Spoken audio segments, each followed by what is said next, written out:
हुजूर का तो कायनात के सीने में उसकी मोहब्बत पैदा हो जाती है। आपने किस रंग का इश्क किया है, कौन सी इबादत करके लौटे हो, लेकिन हम जानते हैं साहिब, हमने बदन तो पाक किया, कपड़े भी पाक किए, सजदे भी रात के 3-3 बजे किए, लेकिन मसीयत का नकीब कह रहा था तूने पानी डाल के कपड़े पाक किए, कपड़ा मार के सब पाक कर ली, लेकिन दिल के अंदर जो मैल लेके आया है इसे कब पाक करेगा। और तूने इस कपड़े को एक बाल्टी पानी से साफ कर लिया, लेकिन जो दिल के अंदर हसद का मैल है ये समंदर से भी पाक नहीं होगा। मालिक ये कब पाक होगा? फरमाया सुन, पहले अपने सगे को माफ कर दे, खुदा तेरे सारे गुनाहों को माफ फरमा दे।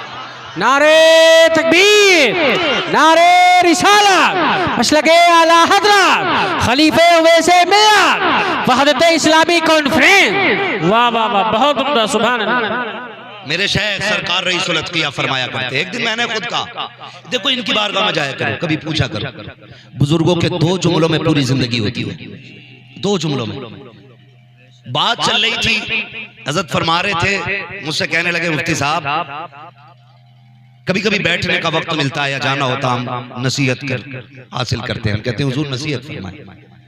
फरमाने लगे बंदा गुनाहगार अगर हो ना तो बचने के रास्ते होते हैं, लेकिन बंदा अगर गुस्ताख हो जाए तो फिर बचने के रास्ते नहीं रहा। अरे क्या कहने, क्या कहने। 2 बातों में बात खत्म कर दी। कहने लगे कभी गुस्ताख ना होना, गुनाहगार के निकलने के रास्ते हैं, गुस्ताख के निकलने के रास्ते नहीं होते। फिर फरमाने लगे मौलाना कोशिश करना कभी किसी की बद्दुआ ना लगे। कौन कहता है ये बात? कहने मौलाना कोशिश करना किसी की बद्दुआ ना हो जाए तुम्हारे लिए। मैंने कहा हुजूर बद्दुआ बताए ना, दुआ और बद्दुआ क्या है? सुने बुजुर्गों के जुमले, सरकार उवैस में फरमाते हैं बेटे याद रखना, किसी का दिल तोड़ देना बद्दुआ होती है, किसी का दिल जोड़ देना दुआ हुआ। लोग कहते मैंने ऐसा डांटा, मेरे सामने होठ तक नहीं हिले, उसके कांप रहा था, हिम्मत नहीं थी मेरे सामने खड़े होने की। लेकिन जिस दिन मेरे शेख ने कहा था किसी का दिल जोड़ देना दुआ होता है, दिल तोड़ देना बद्दुआ होता है, मैं समझ गया था अब बद्दुआ के लिए हाथों का उठना जरूरी नहीं है, अब बद्दुआ के लिए होठों का हिलना जरूरी नहीं है। अगर दिल को ठेस पहुंच गई तो समझ लेना बद्दुआ हो चुकी है, अब खैरियत नहीं है। और मेरे भाई जरा गौर तो किया करो, ईद गुजरी दुनिया ने कहा था, बड़े बड़े स्टेटस लगाए गए, कोई कह रहा था अब कोई दुआएं देने वाला नहीं मिलता है, कोई कहता जो प्यार करते थे कब्रिस्तान चले गए हैं, किसी ने ये लिखा आ जाए कभी पलट के कब्रिस्तान वाले, हमें दुआओं की जरूरत है। और शर्म आनी चाहिए जो कब्रिस्तान चले गए उनके दुआने की दुआएं कर रहे हो। जो बूढ़ा बाप घर में बैठा है एक लम्हे के लिए उसके पास जाके दुआएं लेने का मौका नहीं है। लोग कहते हैं मैंने मेरे बाप को कुछ नहीं कहा है, आज तक उन्होंने बद्दुआ नहीं दी। मैंने कहा ना था, कभी तो शर्म से चेहरा झुका होगा, कभी तो आंख भीगी होगी तेरे नतीजे से। अगर जिस दिन उसकी आंख भीग गई ये मत सोचना वो मुसल्ला बिछाएगा, हाथ उठाएगा तभी बद्दुआ होगी। वो टूट गया, बद्दुआ हो गई, अब ना तुझे पीर बचा सकता है ना तुझे वली बचा सकता है। अगर बचना है माँ बाप को राजी कर, खुदा भी राजी हो जाएगा, मुस्तफा भी राजी हो जाएगा। नारे तकबीर, नारे रिसालत, मसलके आला हज़रत हक़्क़े खिताबत। वाह वाह वाह, बहुत भाई पहले इन्हें राजी करो ना। बाप को कोई ईद मुबारक कहने तैयार नहीं, और चौराहे पे खड़ा है कपड़े पहन के, कह रहा तेरी राह तक रहा था। और जालिम तुझे क्या पता, ईद का मजा ही तब आता है जब बाप सीने से सीना लगा के ईद मुबारक कहता है। तू क्या जाने ईद होती क्या है? तूने तो ये सोचा यारों को सुवैया खिला दो, खुद जाके खा लो, ईद हो गई। बैठा करो अपनों के पास, बैठा करो बड़ों के पास, बैठा करो, अपने बुजुर्गों को वक्त दिया करो। हम गलती कर रहे हैं, मेरी माँ बहनें भी बैठी हैं, माफ कीजिएगा, आज सबसे बड़ा सितम औलाद पे ये हो रहा है कि माँ की गोद औलाद का हक होती है। मैं फिक्री एतबार से नहीं कह रहा हूं, और मैं इस मसले को डीपली बताना भी नहीं चाहता, बस इतना बताना चाहता हूं कि औलाद का हक है गोद माँ की। हम वो खुशनसीब लोग हैं जो रोए हैं तो माओ ने गोद में उठाया था, लेकिन आज वो दौर भी खत्म हो गया। आज बच्चा रोता है तो माँ गोद में नहीं उठाती है, माँ मोबाइल का गुनगुना बजा के बेटे के हाथ में दे देती है। हम खुश नसीब लोग हैं, उस वक्त इतने मोबाइल नहीं थे। हम रोए तो माँ ने गोद में उठाया, हम रोए तो बाप ने गोद में लेकर लोरियां दी।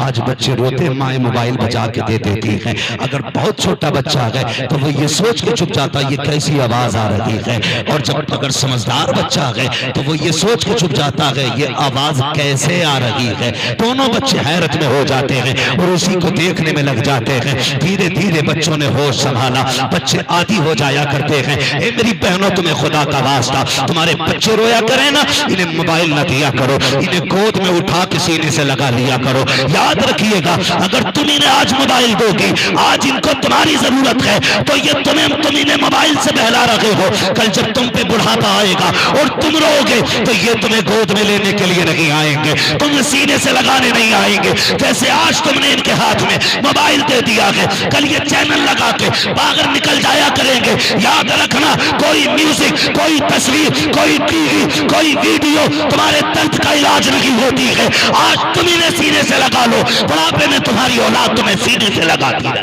अरे वाह वाह वाह वाह, क्या कहने हैं, जिंदाबाद जिंदाबाद। मैं अपनी माँ बहनों से कहूंगा, बच्चे रोए ना, उन्हें सीने से लगाओ, उन्हें सीने से लगाओ। एक कहावत होती है ना, अक्सर गाली देते तो लोग कहते माँ का दूध पिया तो सामने आ। कहते कि नहीं? ये माइक थोड़ा मेरी आवाज खींच रहा है, जो असली आवाज है वही नहीं निकाल रहा है। बड़ी तो क्या निकालेगा। तवज्जो है आप लोगों की। एक चैलेंज किया जाता है, माँ का दूध पिया तो सामने आ। क्यों? क्यों? इसलिए कि जो ताकत बच्चे के लिए रब ने माँ के दूध में रखी है ना, वो डब्बे के दूधों में नहीं रखी गई है। वो डब्बे के दूध में नहीं है। सारे बोले डब्बे के दूध में। कभी ये बात कही जाती है माँ का दूध पिया है तो आ, माँ का दूध पिया है तो आ। याद रखिएगा, दूसरा नुकसान बता रहा हूं माओ बहनों बेटों भाइयों सबको। ये पहला नुकसान है कि बुढ़ापे में औलाद छोड़ेगी। दूसरा नुकसान ये है कि जिन बच्चों को माँ की गोद नहीं मिलती है ना, वो जवानी में भी कमजोर रहते हैं। वो जवानी में भी कमजोर रहते हैं। अगर यकीन ना हो ना लग रहा हो ना ये मौलवी पगड़ी वाला बोल रहा है, तो खुदा की कसम मौलवियों को खाली जराबा या जरीबू वाला ना समझना। हम बरेली वाले लोग जहां जाके साइंस दम तोड़ती है, वहां से हुजूर के गुलामों की फहम और फिरासत की परवाज का आगाज होता है। सीधी सी बात, क्या कहने हैं? हम ना बोले अलग बात है, लेकिन हम बहुत आगे तक जानते हैं, इसलिए कि हमें सिखाने वाला अमीना का लाल है। हमें सिखाने वाला अमीना का लाल है। मैंने क्या बात कही कि जिन बच्चों को माँ की गोद नहीं मिलती वो कमजोर रहते। जाओ मेडिकल में जाओ, किसी माँ के डॉक्टर से मिलो और जाकर के तजर्बाकार डॉक्टर से पूछो कि मेरा मौलवी कह के गया है कि जब बच्चे कमजोर होते हैं उसमें माँ की गोद का भी मामला होता है। जिन बच्चों को माँ की गोद नहीं मिलती है वो बच्चे कमजोर रह जाया करते हैं। वजह क्या है जानते हो?